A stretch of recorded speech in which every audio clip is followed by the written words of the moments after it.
할렐루야. 5월 11일 화요 바이블 스터디에 오신 소망의 모든 성도님들을 사랑하고 환영하고 축복합니다. 어버이 주일 잘 보내셨는지요? 사랑을 가득 담은 교회 선물도 전해받으시고 행복한 하루 보내셨을 줄 믿습니다. 오늘은 찬송가 358장 주의 진리 위에 십자가 군기라는 찬양을 김영미 집사님의 찬양으로 함께 하나님께 올려드리겠습니다. 함께 힘차게 찬양하시겠습니다.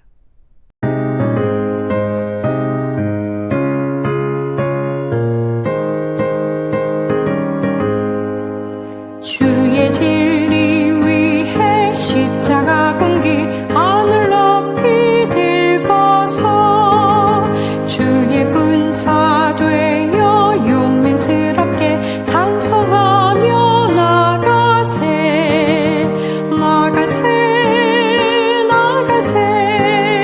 주 예수만을 위하여 목숨까지도 바치고 성터로 나가세.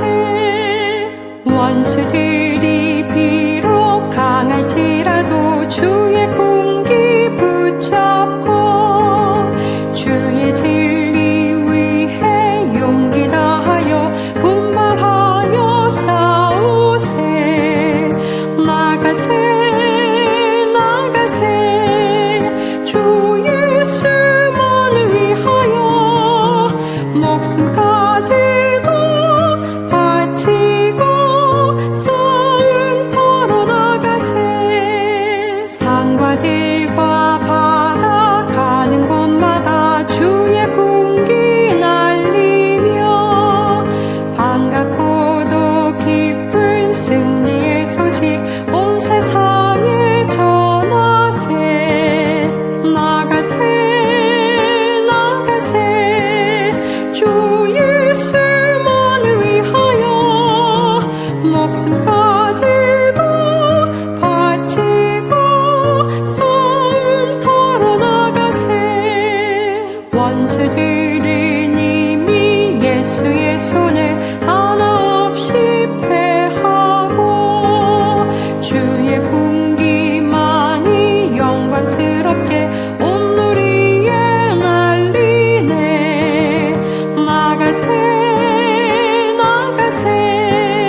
주 예수만을 위하여 목숨까지도 바치고 성터로 나가세.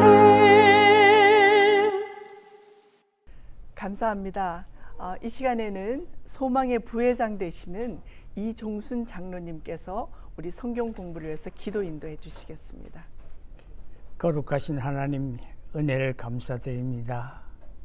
지난 주일은 어버이 주일로 우리 연합교회가 어르신들을 위하여 아름다운 자리를 마련하고 또 손종훈 목사님 통해서 부모에 대한 은혜와 사랑을 말씀으로 전해 들었습니다.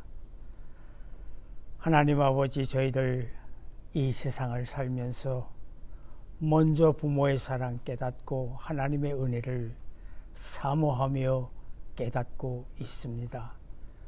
우리 소망 회원들 지난 세월 기억하면서 살아온 발자취 하나하나를 점검하는 귀한 시간 되기를 원합니다.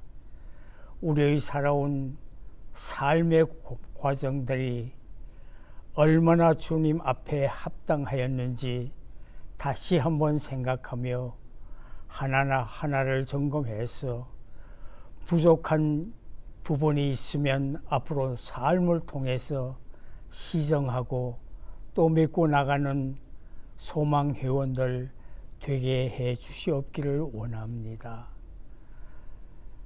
엘리야를 우리가 기억합니다.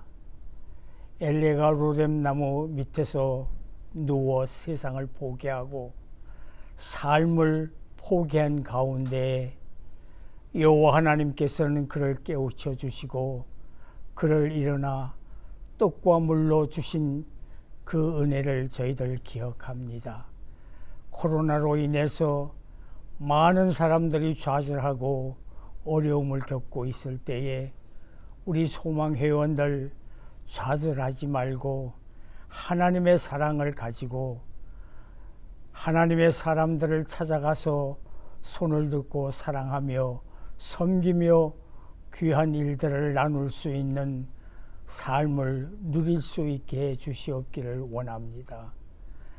이 화요일마다 저희들 하나님의 말씀을 통해서 공부하고 있습니다. 시와 노래로 엮어두어 있는 시편을 저희들 공부하면서 하나하나 은혜를 받고 있습니다. 이 일을 위해서 수고하는 이은주 목사님 하나님께서 붙들어 주시고 하나님께서 그 종을 위해서 그 능력을 다 발휘할 수 있는 은혜도 아울러 주시옵기를 원합니다. 어르신들을 섬기느라고 수고하는 그 모든 수고가 하나님께 칭찬받고 땅에 떨어지는 일 없게 해 주시옵기를 간절히 바라옵고 원합니다. 이 시간에도 병상에 누워 신음하고 있는 우리 소망회원들 하나님의 귀한 손길이 찾아주시고 그 병석에서 회복되어 다시 우리와 만날 수 있는 귀한 시간을 허락해 주시옵기를 원합니다. 또 영상으로 이렇게 수고해서 또 모든 소망회원들에게 전달하는 일을 맡아 애쓰시는 우리 금전도사님 하나님께서 같이 하셔서 이 모든 수고가 하나님 앞에 영광되고 앞으로의 삶 속에 큰 하나님의 뜻이 이루어나가는 귀한 은혜도 아울러 주시옵기를 원합니다. 거룩하신 하나님 아버지, 이 공부하는 시간의 시종을 하나님께 부탁하옵고 이 모든 말씀 예수 그리스도 이름 받들어 기도하옵나이다. 아멘. 오늘의 성경은요, 시편 9편에서 1절에서 20절입니다. 내가 전심으로 여호와께 감사하오며 주의 모든 기이한 일들을 전하리이다. 내가 주를 기뻐하고 즐거워하며 지존하신 주의 이름을 찬송하리니 내 원수들이 물러갈 때에 주 앞에서 넘어져 망함이니이다. 주께서 나의 의와 송사를 변호하셨으며 보좌에 앉으사 의롭게 심판하셨나이다. 이방 나라들을 책망하시고 악인을 멸하시며 그들의 이름을 영원히 지우셨나이다. 원수가 끊어져 영원히 멸망하였사오니 주께서 무너뜨린 성읍들을 기억할 수 없나이다. 여호와께서 영원히 앉으시며 심판을 위하여 보좌를 준비하셨도다. 공의로 세계를 심판하시며 정직으로 만민에게 판결을 내리시리로다. 요한은 압제를 당하는 저의 요새이시며 환난 때의 요새이시로다. 여호와의 주의 이름을 아는 자는 주를 의지하오리니 이는 주를 찾는 자들을 버리지 아니하심이니이다. 너희는 시온에 계신 여호와를 찬송하며 그의 행사를 백성 중에 선포할지어다. 피 흘림을 신문하시는 이가 그들을 기억하시며 가난한 자의 부르짖음을 잊지 아니하시리 하시도다. 여호와여, 내게 은혜를 베푸소서. 나를 사망의 문에서 일으키시는 주여, 나를 미워하는 자에게서 받는 나의 고통을 보소서. 그리하시면 내가 주의 찬송을 다 전할 것이요 딸 시온의 문에서 주의 구원을 기뻐하시리이다. 이방 나라들은 자기가 판 운명에 빠지며 자기가 숨긴 그물에 자기 발이 걸렸도다. 여호와께서 자기를 알게 하사 심판을 행하셨으며 악인은 자기가 손으로 행한 일에 스스로 얽혔도다. 악인들이 수울로 돌아가며 하나님을 잃어버린 모든 이방 나라들이 그리하리로다. 궁핍한 자가 항상 잊어버림을 당하지 아니하며 가난한 자들이 영원히 실망하지 아니하리로다. 여호와여 일어나사 인생으로 승리를 얻지 못하게 하시며 이방 나라들이 주 앞에서 심판을 받게 하소서. 여호와여 그들을 두렵게 하시며 이방 나라들이 자기는 인생일 뿐인 줄 알게 하소서. 아멘. 감사합니다. 우리가 이어서 공부하게 되는 다윗의 시편 9편은 인도자를 따라 뭇 라벤에 맞춘 노래라는 부제가 붙어 있는 시편입니다. 감사할 조건이 전혀 없는 상황의 다윗이 주의 이름을 높이며 그럼에도 불구하고 하나님을 공의의 심판자라고 찬양하는 노래입니다. 지금의 자신의 처지를 냉철하게 바라보면 하나님이 곤고한 자들의 피난처가 된다고 믿을 만한 것이 도저히 보이지 않음에도 다윗은 주님은 우리의 피난처가 되신다는 믿음의 고백을 하고 있는 시입니다. 그러면 하나님으로부터 창조된 피조물인 우리들이 다윗처럼 감사드리는 자로서의 자세는 어떤 모습이라고 생각하십니까? 자신의 모습과 한계를 직시하는 사람입니다. 그런 사람은 하나님께 감사를 드릴 수밖에 없습니다. 인간의 삶의 전 영역에서 하나님의 은혜와 사랑이 없이는 우리는 우리의 인생 여정의 이 시대를 견디고 생활해 나갈 수가 없다는 것이 분명합니다. 하나님께 감사한다는 것은 예배를 드림에서 드러납니다. 그래서 만약 그 예배가 형식이나 모양 같은 외적인 면에서는 다를 수 있지만 예배의 본질적인 면에서는 온 마음과 정성을 드려야 한다는 것입니다. 만약 하나님의 은혜를 망각한 채 주님께 드리는 감사를 자신의 것으로 가로채거나 다른 어떤 것, 눈에 보이는 사람에게 혹은 물질에게 돌려서는 안 된다는 것입니다. 다윗처럼 하나님께 감사를 드린다는 것은 자신의 신앙 고백입니다. 그래서 예배는 정성을 들인 예배, 성심성의껏 드리는 예배가 되어야 합니다. 그래서 예배란 보는 것이 아니라 하나님 앞에 드려지는 것이라는 말입니다. 지금 우리는 어쩔 수 없이 영상으로 예배를 보고 있습니다. 그러나 때가 되어서 우리 지난주 대면 예배를 전체적으로 다 오픈하고 시작을 했습니다. 물론 일찍 오셔서 자리를 받아야만 들어오실 수 있습니다. 입장하시기 위해서 일찍 오시면 본당에도 가실 수 있고 또 커뮤니티 센터도 자리를 오픈해서 6피트 지키면서 잘 준비되어 있습니다. 그래서 많은 분들이 예배를 보는데 그치지 않고 물론 그것도 있어야 되지만 하나님께 드려지는 대면 예배에 함께 참석하실 수 있기를 기대합니다. 우리는 주님 전에 나와서 예배를 보는데 그치면 안 됩니다. 하나님께 예배를 드려야 됩니다. 마음을 드리고 정성을 드리고 시간을 드리고 수고를 들여서 하나님 앞에 올려져야 한다는 것입니다. 다윗은 감사와 찬송의 시편 9편 1절에서 이렇게 말합니다. 내가 전심으로 여호와께 감사하며 주의 기이한 일들을 전하리이다 라고 합니다. 여기서 전심의 감사란 우리 몇 주 전 나눈 말씀이 있습니다. 시편 7편 7절의 말씀처럼 여호와의 의를 따라 찬송하며 감사한다는 것과 동일합니다. 또 시편 146편 2절에서도 나의 생전에 여호와를 찬양하며 나의 평생에 내 하나님을 찬양하리로다 라고 한 이 다윗은 하나님을 높이며 찬양하기를 일생을 해도 모자란다는 그런 시를 쓴 것입니다.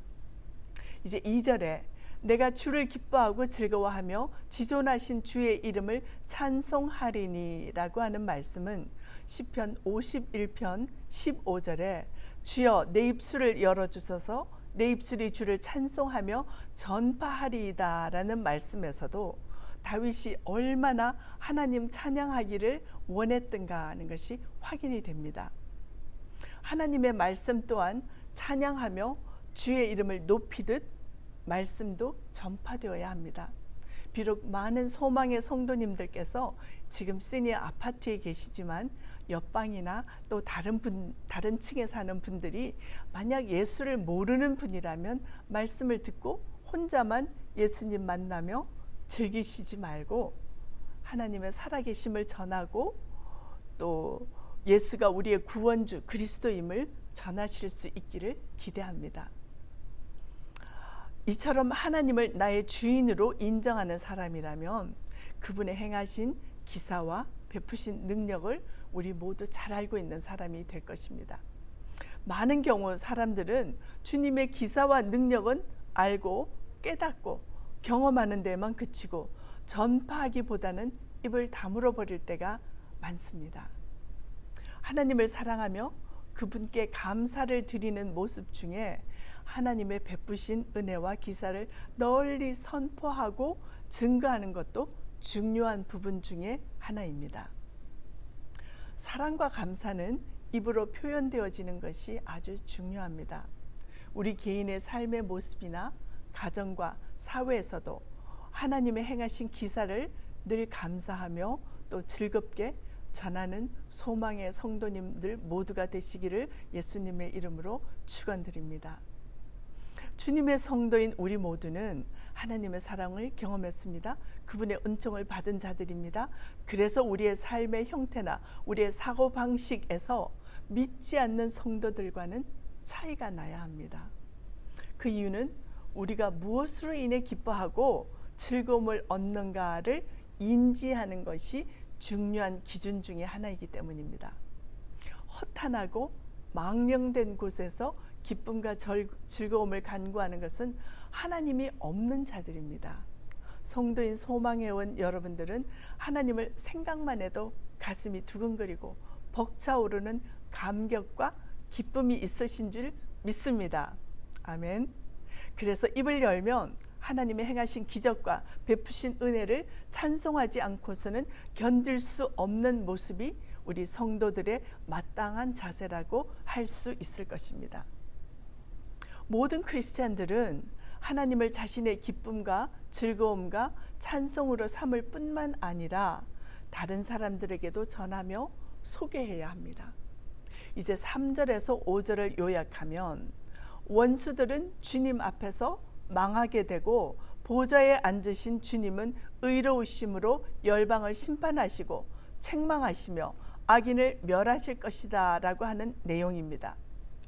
이것은 제가 3절에서 5절을 한번 읽어드리겠습니다. 내 원수들이 물러갈 때 주 앞에서 넘어져 망함이니이다. 주께서 나의 의와 송사를 변호하셨으며 보좌에 앉으사 의롭게 심판하셨나이다. 이방 나라들을 책망하시고 악인을 멸하시며 그들의 이름을 영원히 지우셨나이다. 아멘. 우리의 긴 인생길에는 크고 작은 많은 어려움들이 다가오며 원수들의 모함과 조롱도 받게 됩니다. 이런 문제가 있을 때마다 그것을 잘 해결하는 방법이 사람들마다 다를 수는 있지만 하나님은 그의 백성들에게 주님의 백성다운 모습으로 그 모든 일들을 잘 해결해 나가기를 원하고 계십니다. 하나님을 찬양하고 기뻐하고 즐거워하는 것, 그것이 바로 하나님의 백성들에게 허락하신 그의 원수들을 퇴치하는 방법 중에 하나입니다. 하나님은 그의 대적들을 물러가게 하실 것이고요, 완전히 망하게 하신다는 것을 지금 말씀으로 우리에게 가르쳐주고 계십니다. 우리를 대적하는 원수들이 얼마나 강하냐에 달려있는 것이 아니라 하나님께서 우리를 얼마나 기뻐하시고 즐거워하시느냐에 달려있다는 것입니다. 우리는 어떤 문제가 있을 때 좋은 변호사를 선임하는 것이 그 사람에게 일어난 그 사건에서 이길 수 있는 중요한 조건이 된다고 생각합니다. 그럴 수 있습니다. 하물며 공의로운 재판장이신 하나님께서 심판의 보좌에 앉아 계시다 하는 것은 억울한 일을 당한 성도에게는 말할 수 없는 위로와 힘이 될 것입니다. 하나님께서 그의 백성들에게 말씀하고 계시는 것은 이 두 가지가 다 한꺼번에 보장이 된다는 것입니다. 우리 하나님은 백성들의 호소와 아픔을 친히 들으시고 변호해 주시며 그 영광의 보좌에 앉으셔서 악인은 영영이 멸하신다는 약속을 하고 있습니다. 악을 용납하지 않으시는 주님은 그의 백성들의 부르짖음에 결코 얼굴을 돌리지 않으시는 분이십니다. 인간적인 관점에서 볼 때 악인의 강성함이 두드러져 보입니다. 하나님을 경외하며 주님 앞에 살기를 원하는 믿음의 성도들에게는 큰 아픔으로 다가오는 일들이 많아져 있습니다. 그러나 우리 성도들이 조금만 안목을 넓히면 거시적인 안목, 멀리까지 바라볼 수 있는 안목을 가진다면 이 같은 악인의 성공과 강성함이 얼마나 보잘것없으며 순간적인 것인가를 깨달을 수 있게 됩니다. 선한 사람들의 피를 흘리면서까지 강성했던 대제국들이 지금까지 그 명성을 유지하는 나라는 하나도 없습니다. 성경은 하나님께서 하나님의 공의와 권능으로 악인을 책하시고 멸하시며 그들의 이름을 지우실 것이라고 분명히 오늘 말씀해 주고 계십니다. 이제 6절에서 8절을 제가 다시 한번 봉독해 드리겠습니다. 원수가 끊어져 영원히 멸망하였사오니 주께서 무너뜨린 성읍들을 기억할 수 없나이다. 여호와께서 영원히 앉으시며 심판을 위하여 보좌를 준비하셨도다. 공의로 세계를 심판하시며 정직으로 만민에게 판결을 내리시리로다. 아멘. 심판의 보좌를 예비하신 하나님이십니다.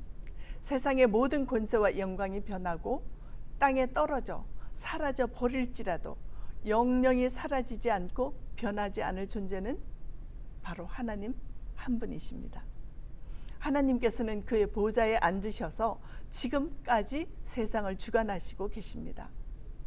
앞으로도 섭리하실 것이고 영광으로 통치하실 것입니다. 하나님이 그 보좌에 앉으심은 그의 백성들, 성도들과 세상을 통치하심과 동시에 악행자들에 대한 심판을 행하실 모습이기도 합니다. 사람들은 하나님이 없다 하고 죽었다 하기도 합니다. 하나님을 모독하기를 그치지 않고 있습니다. 또한 하나님이 주신 권세와 명예로 하나님을 경외하는 일에 사용하지 않고 많은 사람들은 사람들을 섬기게 됩니다. 배를 채우며 살아가는데 급급해지기 시작하고 있습니다. 하나님께서 주신 지혜로 과학을 일으킨 자들은 그 과학을 신으로 믿으며 많은 사람들을 미혹하고 있습니다.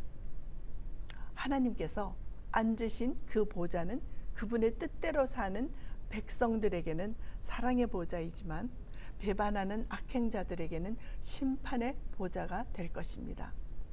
그러면 하나님의 심판의 특징들을 우리 한번 같이 살펴보도록 하겠습니다. 세상 법정에서도 재판이 벌어지고 심판이 내려집니다. 때로는 그 심판에 불복하거나 또 심판 자체가 부당하게 이루어지는 것을 보기도 합니다. 하나님이 세상을 심판하심에 대해서도 무지한 자들은 이와 비슷한 부정과 공평치 못함이 있을 수 있다고 항변하고 있는 것을 보게 됩니다.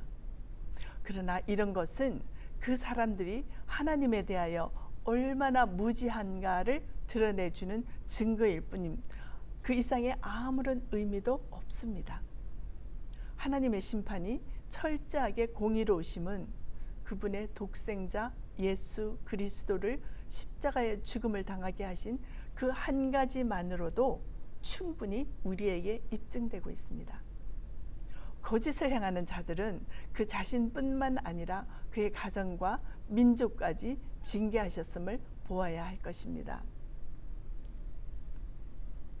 하나님의 공의와 정직에 이의를 제시하는 것은 악에 악을 더하는 행위가 되고 하나님의 절대적인 권위에 대한 도전적인 행위입니다. 이런 행동은 하나님의 엄중한 심판을 초래하게 될 것입니다. 하나님의 심판이 공의로우심과 정직하심이 그 특징이라면 우리는 하나님 앞에 바르고 정직한 삶을 살아야 할 것입니다. 이제 9절에서부터 12절까지를 함께 봉독하시겠습니다. 성경을 옆에 두신 분들은 시편 9편 9절에서 12절 우리 함께 봉독하시겠습니다. 여호와는 압제를 당하는 자의 요새이시요 환난 때 요새이시로다. 여호와여 주의 이름을 아는 자는 주를 의지하오리니 이는 주를 찾는 자들을 버리지 아니하심이니이다. 너희는 시온에 계신 여호와를 찬송하며 그의 행사를 백성 중에 선포할지어다. 피 흘림을 신문하시는 이가 그들을 기억하시며 가난한 자의 부르짖음을 잊지 아니하시는도다. 아멘. 우리가 의지할 피난처 되시는 여호와 하나님, 그분은 우리의 산성이십니다. 인간은 누구나 환난이나 어려움 없는 인생을 살기를 소원합니다. 그러나 정말 그렇게 사는 사람은 우리 주위에 흔치 않다는 것을 알고 있습니다. 모든 희망이 사라져 버린 채 아무런 대안도 없는 절대절명의 위기와 맞부딪히게 되고, 또 사회적, 경제적 위치가 제대로 서 있거나 힘을 소유하고 있지 않다는 이유만으로 사람들에게 핍박과 압제가 닥쳐오는 것이 지금의 현실입니다. 우리들에게 피난처가 없고 도울 자가 없는 상황이 된다면 바로 그때 하나님은 주의 백성들에게 든든한 산성이 되시는 줄 믿습니다. 적에게 붙들리지도 않고 오히려 적을 물리칠 수 있는 안전한 장소는 여호와 하나님 한 분 곁입니다. 하나님의 자녀인 우리가 의지하며 찾아야 할 분은 오직 하나님 한 분뿐입니다. 사람에게 보여주는 강력한 힘과 능력이 자신의 것이라고 할지라도 그것이 자신의 소유인지 스스로 깨닫지 못한다면 그 힘이나 능력은 무용지물이 되고 맙니다. 그 말은 하나님께서 우리의 산성이심과 그분의 권세와 능력이 어떠하며 나와는 어떤 관계인가를 깨닫고 있는 것이 아주 중요하다는 말씀입니다.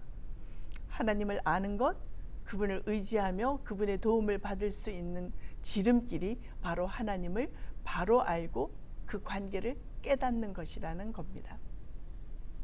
하나님을 찾고 의지하는 것은 한 사람의 인생에 새로운 시대가 시작됨을 의미합니다.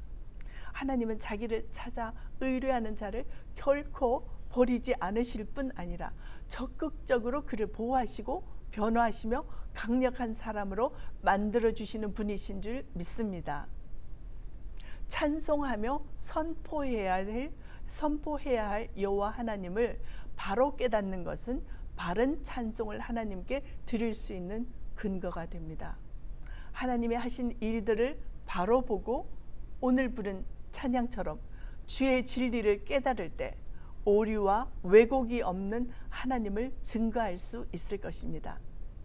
하나님은 그의 백성 중에 함께 계셨고 그를 찾는 모든 이들에게 임하여 함께 거하시면서 은혜를 베풀고 계십니다. 하나님을 개인적으로 만나고 경험하고 그 은택과 능력을 입은 사람이라면 하나님을 선포하는 것은 그런 성도들의 의무이자 권리가 됩니다. 하나님을 알지 못하여 압제당하고 환난 중에서 절망하고 있는 자들을 향하여서는 성도인 우리는 하나님의 이름과 그 행하신 일들을 낱낱이 열방의 모든 사람들에게 선포되고 증거되어야 할 것입니다. 이제 15절부터 17절까지는 악인들의 운명에 대하여 말씀하고 있습니다. 이방 나라들은 자기가 판 웅덩이에 빠지며 자기가 숨긴 그물에 자기 발이 걸렸도다. 여호와께서 자기를 알게 하사 심판을 행하셨으며 악인은 자기가 손으로 행한 일에 스스로 얽혔도다. 악인들이 수월로 돌아가며 하나님을 잊어버린 모든 이방 나라들이 그리하리로다. 아멘. 악인들이 자기가 판 웅덩이에 빠진다는 것은 자신들의 힘과 권세가 영원한 것으로 착각하고 회개의 영이 없다는 것이고, 그러니까 각종 악행을 즐기고 가난하고 공고한 자들을 압제하게 됩니다. 핍박합니다. 곳곳에 웅덩이와 그물을 숨겨놓고는 의롭고 약한 자를 노략질했다는 것을 표현하고 있습니다. 그런 자들은 하나님의 진노를 피할 수 없을 것입니다. 여기서 16절 마지막에 제가 읽지 않았지만 히가욘이라는 단어가 나옵니다. 우리 히브리어 히가욘이라는 말을 번역한 것인데요. 그 뜻은 말하다, 속삭이다, 비탄하다 라는 감정의 언어 동사 하가라는 단어에서 유래된 것으로 명상이나 묵상을 뜻하기도 합니다. 이것을 시편 92편 3절에서는 시편금이라는 악기, 즉 하프 같은 악기의 음악 소리를 가리키기도 합니다. 다윗은 하나님의 악인에 대한 심판의 특징이 있다면 그들이 펼쳐놓고 파놓은 각종 악행의 요소에 자신 스스로들이 얽히고 빠지도록 하신다는 사실을 아마도 하프를 키며 조용히 시로 묵상하듯 읊은 것이 아닐까 하고 말씀을 준비하며 생각했습니다. 그러나 하나님께서 자신을 드러내실 때가 되면 땅 위에 있는 모든 압제자들과 지혜자들과 권세자들은 그들이 행했던 모든 행위의 소산으로 그 거처가 결정될 것입니다. 악인의 지혜와 모략을 이용하여 스스로 멸망하게 하시는 것이 바로 하나님의 지혜와 능력의 크기를 다 드러내어 주는 것이 될 것이기 때문입니다.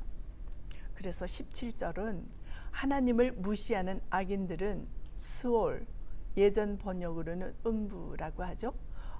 그곳으로 돌아갈 운명이라는 것입니다.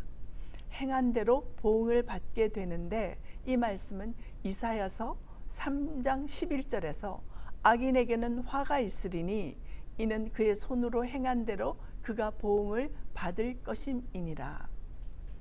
즉 행한 대로 심판을 받게 된다는 것입니다.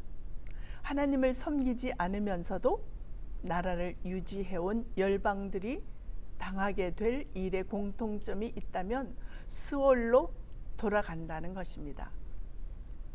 이 스올이라는 단어는 성경 이외에서는 잘 들어볼 수 없는 말입니다. 히브리어 쉐올이라는 단어를 번역한 것인데요. 시편에서는 계속 나올 단어여서 뜻을 좀 자세하게 찾아봤습니다. 스올이라는 뜻이 구덩이 혹은 깊은 수렁이라는 뜻을 가지고 있는데 구약에서는 스올을 죽은 사람들이 가는 장소로 쓰인다고 되어 있습니다. 그런데 이 말이 창세기 37장 25절에서 야곱이 요셉을 그리워할 때 이미 스올이라는 말을 하고 있습니다. 그의 모든 자녀가 위로하되 그가 그 위로를 받지 아니하여 이르되 내가 슬퍼하며 스올로 내려가 아들에게로 가리라 하고 그의 아버지가 그를 위하여 울었더라.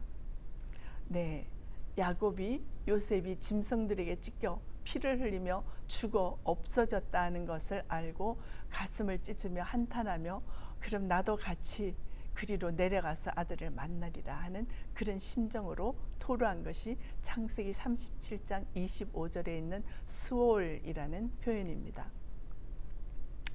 그런데 이 말은 피하고 싶은 말이 될 수도 있습니다.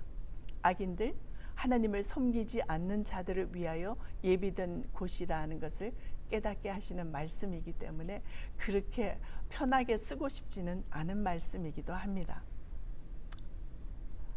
그러나 내일을 준비할 줄 모르는 인생이 미련하다면 영혼을 인식하지 못하고 준비하지 못하는 인생은 불쌍한 인생이 될 것입니다.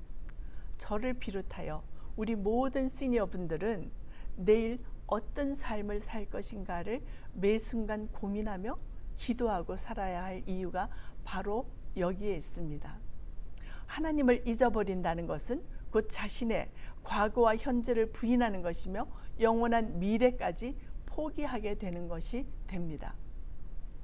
부유하게 많이 가진 자들의 소망이 그들의 부나 명예에 있다면 궁핍하고 가난한 자들의 소망은 그런 자들을 결코 잊지 않으시고 실망시키지 않으시는 우리 하나님께 있는 줄 믿습니다.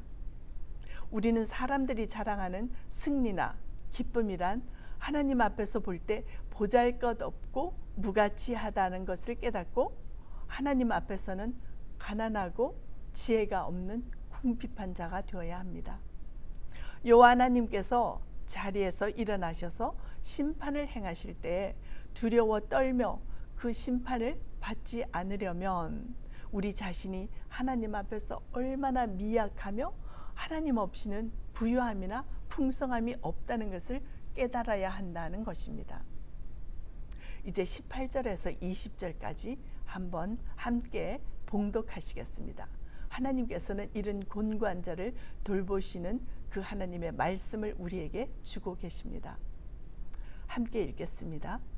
궁핍한 자가 항상 잊어버림을 당하지 아니하며 가난한 자들이 영원히 실망하지 아니하리로다. 여호와여 일어나사 인생으로 승리를 얻지 못하게 하시며 이방 나라들이 주 앞에서 심판을 받게 하소서. 여호와여 그들을 두렵게 하시며 이방 나라들이 자기는 인생뿐인 줄 알게 하소서.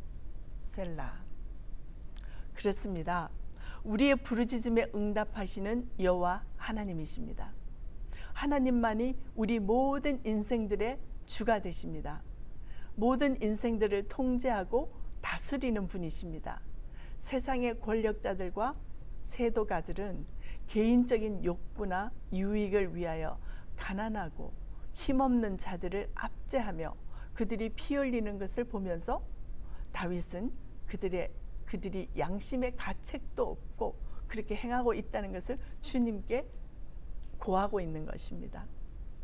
이런 자들은 아무도 자신들의 악행을 보수할 자가 없을 것이다. 피를 흘리게 할지라도 책망받지 않을 것이다 라는 것을 자랑하면서 가난하고 약한 자들을 더욱 혹독하게 압제하는 자들입니다. 이 모든 일에 하나님은 증인이 되십니다. 신문자 되십니다. 가난한 자의 부르짖음을 들으시고 갚으시고 응답해 주실 것입니다. 고난당하는 자, 환난과 압제 속에서 울부짖는 사람이 있다면 그는 하나님을 향하여 그의 입을 벌려 기도해야 합니다. 우리 하나님은 악에 대하여는 응답지 않으시는 분이십니다. 하나님은 그분의 풍성하신 긍휼과 사랑만을 의지하는 성도들의 억울한 고난과 눈물과 고통을 지금도 보고 계십니다. 그리고 그 곤고함에서 건져주실 것입니다.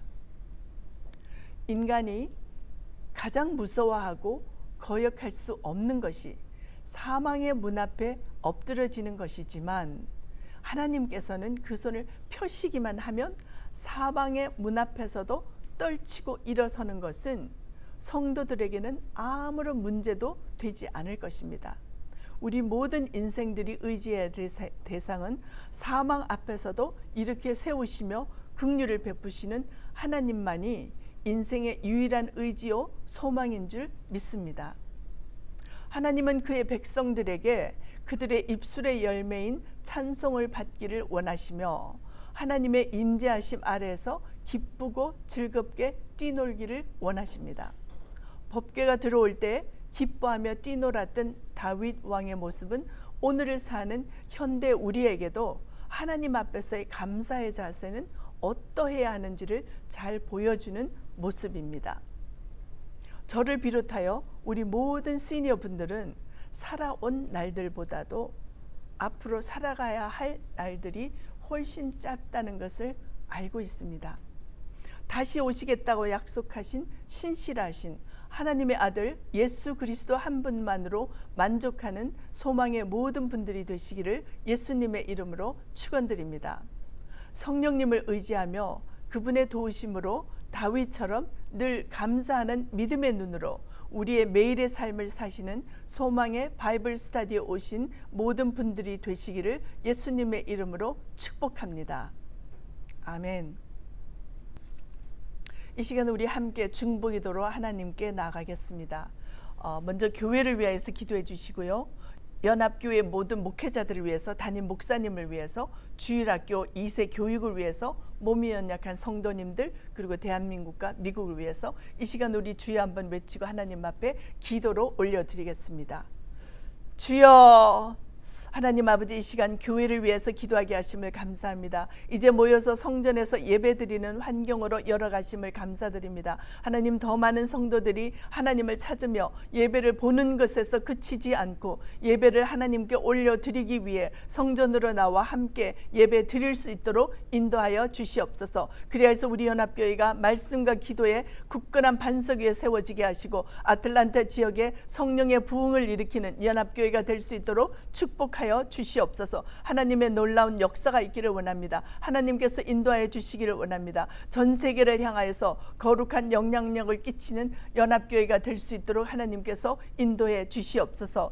이 시간 아버지, 연합교회 소속된 모든 목회자들과 담임 목사님을 위하여서 기도합니다. 손정은 목사님, 성령 충만, 말씀 충만, 기도 충만케 하시고 언제 어디에서나 무릎 꿇고 엎드려 기도할 때마다 영감의 샘이 마르지 않게 하시고 그 입술의 권세를 더하여 주시옵소서. 독수리의 날개침 같은 권세를 주실 때 아버지 하나님 영역을 7배나 강하게 하시고 아버지 하나님께서 원하시는 말씀이 그 입술에서 아버지 쏟아져 나올 수 있도록 축복하여 주시옵소서. 이제는 손을 얹은즉 나음 있는 이적과 기사도 행할 수 있는 손정은 담임 목사님 되도록 성령 충만함으로 이끌어 주시옵소서. 연합교회 소속된 많은 목회자들이 있습니다. 한 분 한 분을 기억하여 주시고 목사님들과 전도사님 한 분 한 분에게 하나님 성령의 손을 얹어 주시고 하나님 지혜의 손을 얹어 주시고 말씀의 지혜와 지식과 총명함이 하늘로부터 내려와 하나님의 말씀을 선포할 때마다 놀라운 지혜가 넘치게 하시며 아버지 하나님 그 지혜로 많은 사람들에게 예수 그리스도의 사랑을 전할 수 있는 목회자 한 분 한 분이 되도록 축복하여 주시옵소서.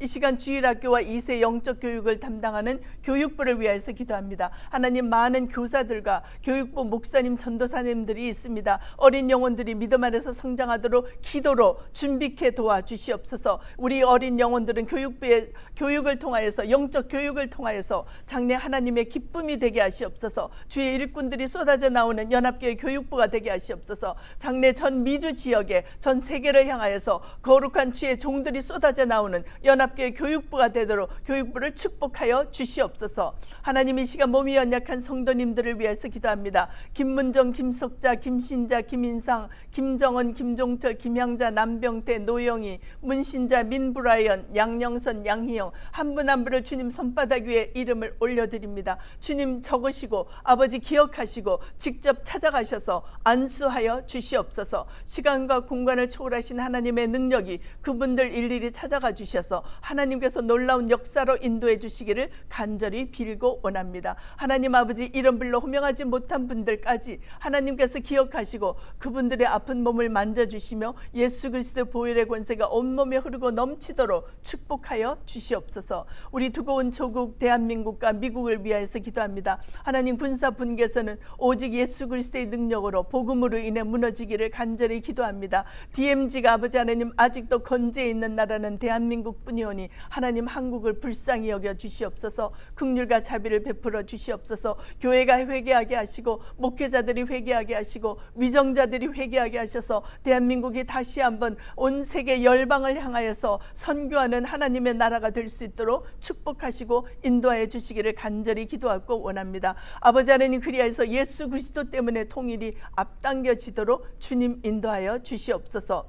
미국을 다시 한번 이렇게 세워주시기를 원합니다. 복음으로 일어나기를 원합니다. 신앙의 본이 되는 나라가 되기를 원합니다. 청교도 정신이 회복되기를 원합니다. 주님 역사하시고 도와주시옵소서. 이 모든 것을 감사드리며 하나님의 은혜가 차고 넘칠 줄 믿습니다. 주님, 그렇습니다. 이것을 우리에게 행하시는 주님을 찬양합니다. 주님께 감사를 드립니다. 이 모든 것을 주님께 영광으로 올려드립니다. 이제는 우리 주 예수 그리스도의 은혜와 하나님 아버지의 극진하신 사랑과 성령님의 감동, 감화, 교통, 인도하시는 은총이 우리 소망의 어르신들 모든 분들 위에, 그 머리 위에, 각자의 머리 위에 하나님의 말씀으로 다져지고 말씀을 듣든지 못 듣든지 전하기를 열망하는 한 분 한 분에게 지금부터 영원토록 함께 하시기를 간절히 축원하옵나이다. 아멘.